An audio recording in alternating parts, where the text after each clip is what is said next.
ফারহান ফায়াজ রাতুল নামটা মনে রাখবেন। একদিন পৃথিবী ছেড়ে চলে যেতে হবে। এমন জীবন গড়ো যাতে মৃত্যুর পর মানুষ তোমাকে মনে রাখে।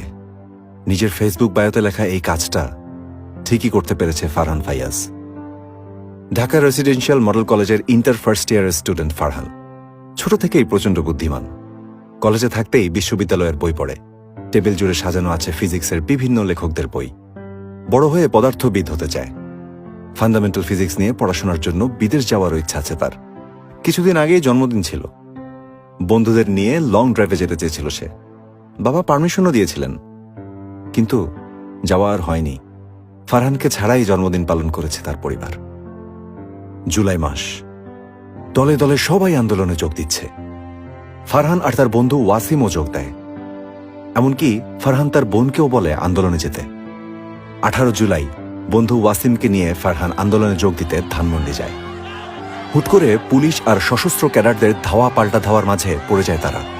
চারদিকে টিয়ার শেল আর রাবার বুলেটের গোলাগুলি। ওয়াসিম বসে পড়ে ফুটপাতে। কিছুক্ষণ পর শুনতে পায় ফারহানের বুকে গুলি লেগেছে। সাথে সাথে অ্যাম্বুলেন্স ডাকা হয়। অ্যাম্বুলেন্স ছুটছে। শুয়ে থাকা ফারহান ওয়াসিমের দিকে তাকিয়েই চোখ বন্ধ করে চিরদিনের জন্য। ফারহান মারা যাওয়ার পর আন্দোলনে যুক্ত হয় নতুন মাত্রা।